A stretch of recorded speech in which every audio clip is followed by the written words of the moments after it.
ओम शांति। आज 16 सितंबर 2023 आज की साकार मुरली के अनमोल मधुर महावाक्य हैं। बाबा कहते, मीठे मीठे बच्चे, घर घर को स्वर्ग बनाने की जिम्मेवारी, घर घर को स्वर्ग बनाने की जिम्मेवारी तुम बच्चों पर है। सबको पतित से पावन होने का लक्ष्य देना है, देवी गुण धारण करने हैं। आज की मुरली का प्रश्न है, ईश्वरीय गोद में आने से तुम बच्चों को कौन सा अनुभव होता है? उत्तर है, बाबा कहते, मंगल मिलन मनाने का अनुभव। मंगल मिलन मनाने का अनुभव ईश्वरीय गोद में आने वाले बच्चों को होता है। बाबा कहते, तुम जानते हो संगम युग है, ईश्वर से मिलन मनाने का युग है। तुम ईश्वर से मिलन मनाकर भारत को स्वर्ग बना देते हो। इस समय तुम बच्चे सन्मुख मिलते हो। सारा कल्प कोई भी सन्मुख मिलन नहीं मना सकते। तुम्हारा ये बहुत छोटा सा ईश्वरीय कुल है। शिव बाबा है, दादा ब्रह्मा है, बाबा और तुम बच्चे हो। भाई बहन दूसरा कोई संबंध नहीं। गीत है, नई उम्र की कलियां तुम। ओम शांति। बाबा जब आते हैं तो पहले कुछ समय साइलेंस में बैठना चाहिए, क्योंकि पहले पहले दान दिया जाता है। पहले पहले दान दिया जाता है याद का। याद से ही पतितों को पावन बनाना है। तुम बच्चे दान दे रहे हो और ले रहे हो। बाप आकर कांटों से कलियां बनाते हैं, फिर कलियों से फूल बनाते हैं। तुम बच्चे जानते हो, हमारी सर्विस ही है हर एक को स्वर्ग के लायक बनाना। तुम बन रहे हो जैसे तुम बन रहे हो। बाप आकर पहले हेल्थ पीछे वेल्थ देते हैं। बाप आकर पहले हेल्थ पीछे वेल्थ देते हैं, पहले शांति फिर सुख। वास्तव में सुख दोनों में है। तुम बच्चों को सुख और शांति दोनों चाहिए। और जो सन्यासी आदि हैं वे सिर्फ शांति चाहते हैं। जो सन्यासी आदि हैं वह सिर्फ शांति चाहते हैं, सन्यासी सुख नहीं चाहते। सुख तो वह दे ना सके, अगर शांति देवें तो भी अल्पकाल क्षण भंगुर सुख के लिए। शांति देवें तो भी अल्पकाल क्षण भंगुर सुख के लिए। कहते हैं कि सुख तो काग विष्ठा समान है। सन्यासी बहुत करके शांति चाहते हैं मुक्ति के लिए। मुक्ति दूसरा कोई दे नहीं सकता। इसको बेहद की मुक्ति, बेहद की जीवन मुक्ति कहा जाता है। सो बेहद का बाप ही दे सकते हैं, शिव बाबा ही दे सकते हैं। तुम जानते हो इस समय सब कांटे हैं, कांटे चुभते हैं। बाप कहते हैं सब एक दो को काम कटारी से मारते हैं। उनको पता ही नहीं कि काम कटारी को हिंसा कहा जाता है। तुम विकार में जाते हो तो आदि मध्य अंत एक दो को दुख देते हो। यह है दुख की दुनिया। सुख की दुनिया स्वर्ग को कहा जाता है, जबकि नई सृष्टि नया भारत है। भारतवासी जो देवी देवताओं के पुजारी हैं जानते हैं कि इन देवताओं का राज्य था जिसको स्वर्ग कहा जाता था, जिसको स्वर्ग कहा जाता है। यह भी महसूसता आती है। लक्ष्मी नारायण के मंदिर में जाकर उनकी महिमा गाते हैं, समझते हैं भारत के हैं ये मालिक थे, भारत के यह मालिक थे, भारत स्वर्ग था, यह भी महसूसता आती है। परंतु हवा के मुआफिक समझते तो हैं। भारत में लक्ष्मी नारायण के इतने मंदिर बनाते हैं, उन्हों की राजधानी थी, महाराजा महारानी कहा जाता है, परंतु कब थे सो भूल गए। कितनी साधारण भूल है, कोई जास्ती टाइम नहीं हुआ है, 5000 वर्ष की बात है। क्राइस्ट बुद्ध आदि को तो 2-2500 वर्ष हुए हैं। उनके लिए ऐसे कहते हैं कि रियाइनकॉर्नेशन किया है। यूं तो रियाइनकॉर्नेट हर एक करते हैं, आत्मा आकर प्रवेश करती है, इसको भी रीइनकॉर्नेट कहेंगे, इसको भी रीइनकॉर्नेट कहेंगे। परंतु पहले बड़ों का नाम गाया जाता है, कहा जाता है। परम पिता परमात्मा रियाइनकॉर्नेट करेंगे, तब आकर शरीर में प्रवेश करेंगे। रियाइनकॉर्नेट का अर्थ यह है, तो जो बड़े नामी ग्रामी होते हैं उनके लिए क्या कहा जाता है? जैसे बुद्ध का रियाइनकॉर्नेशन, क्राइस्ट का रियाइनकॉर्नेशन, बौद्ध और क्रिश्चियन का भारत से कनेक्शन देखने में आता है।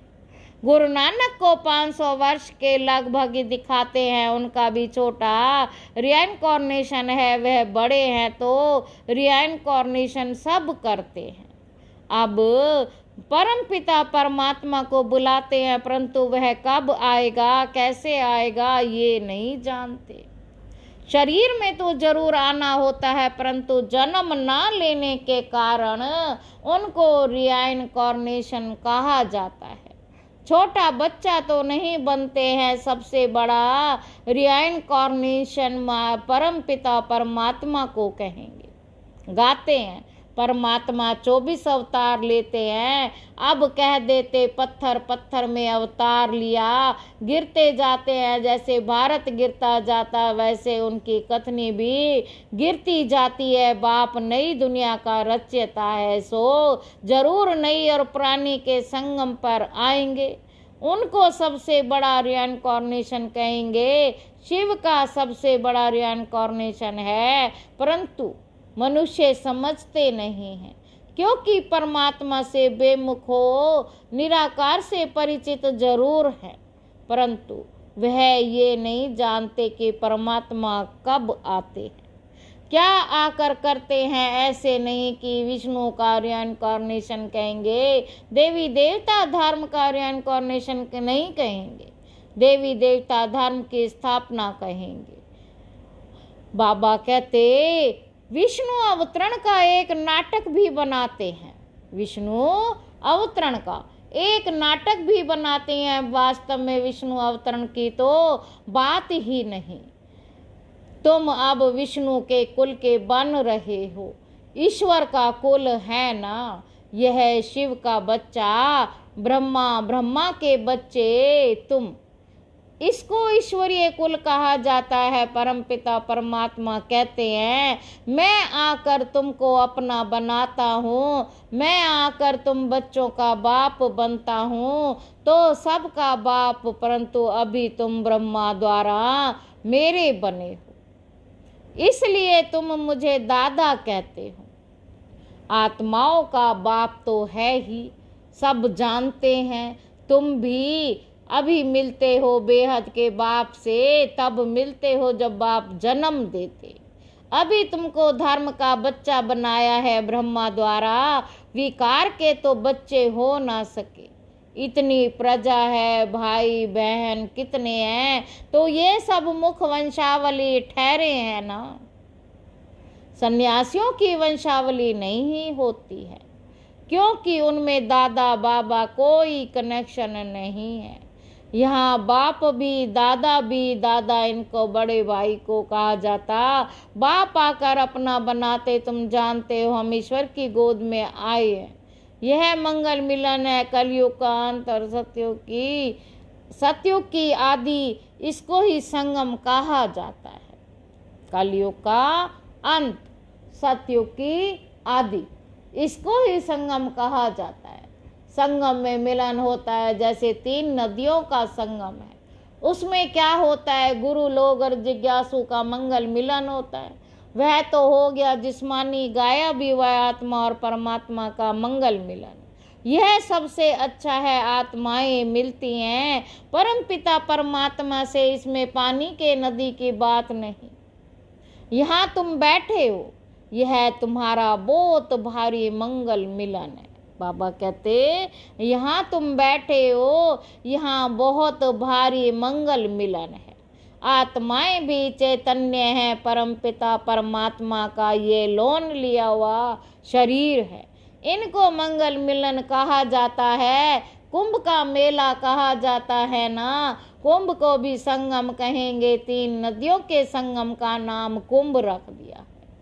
सबसे बड़ा संगम कौन सा है? सागर और नदियों का सबसे बड़ी नदी है ब्रह्मपुत्रा, उसमें बाबा आते हैं।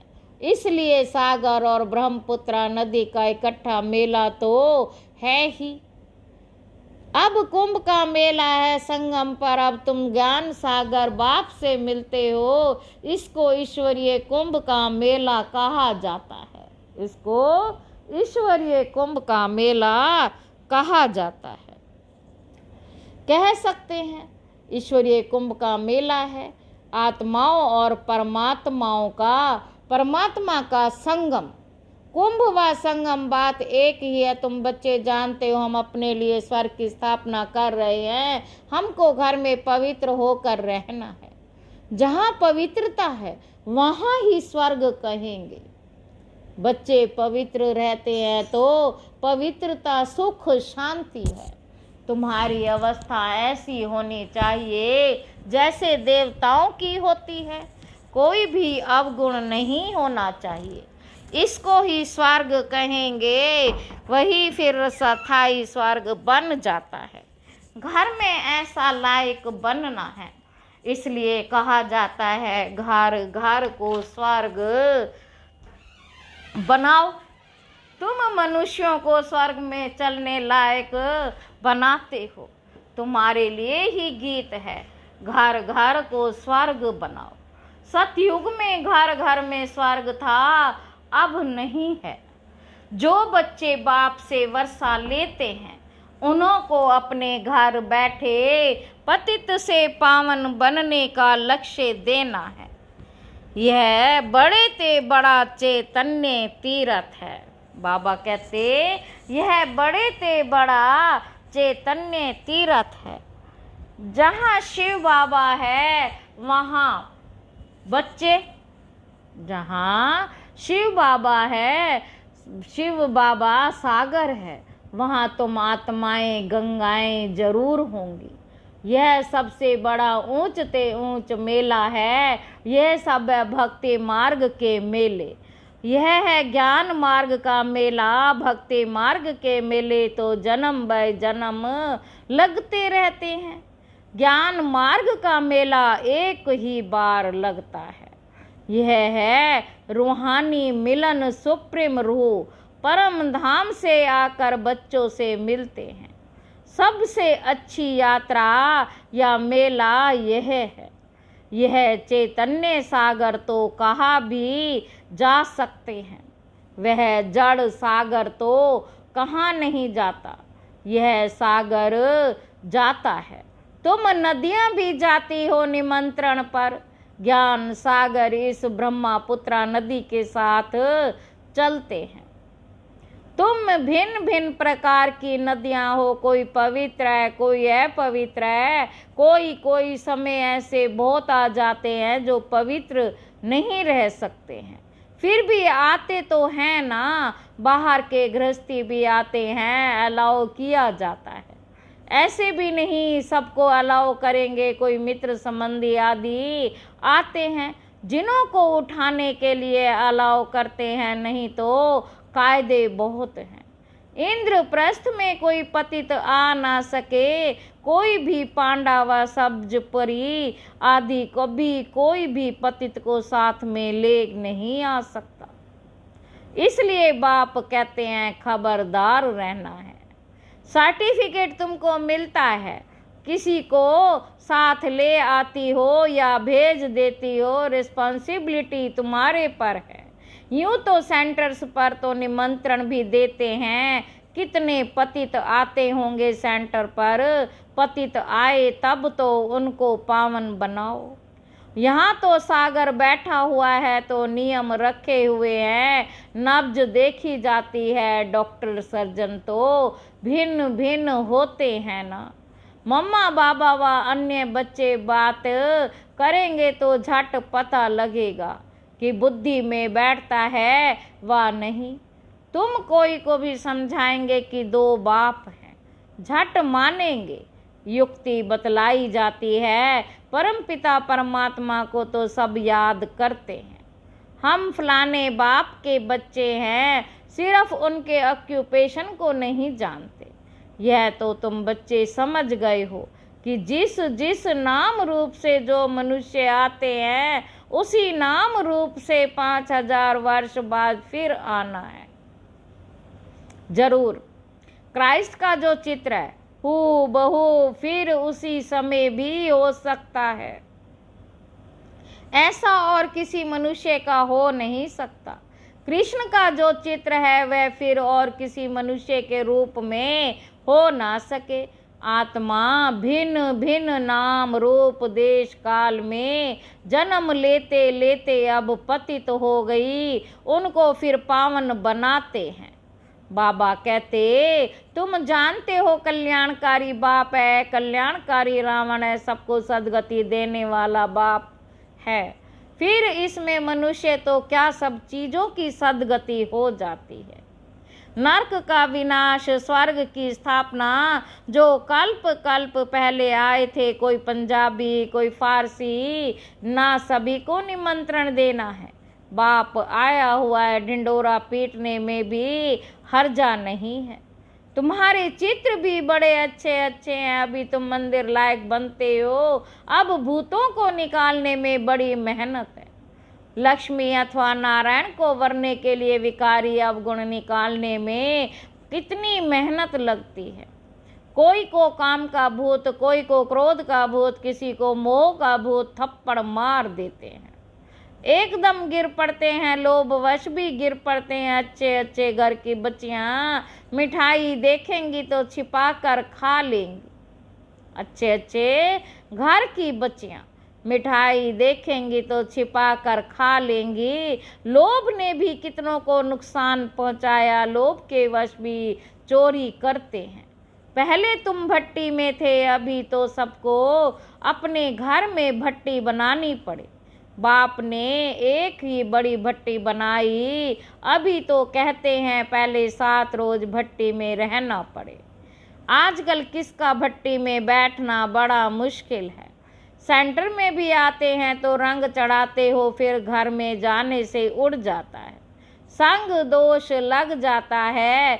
अभी तो बड़ी मेहनत है। बाबा कहते अभी तुम बच्चे जानते हो हम ईश्वरीय कुल में बैठे हैं, दादा बाबा और हम भाई बहन हैं। ब्राह्मण कुल सर्वोत्तम गाया हुआ है, उन ब्राह्मणों को भी तुम ज्ञान दे सकते हो। ब्राह्मण है उत्तम चोटी, ये संगम युग ब्राह्मण ही फिर देवता बनते।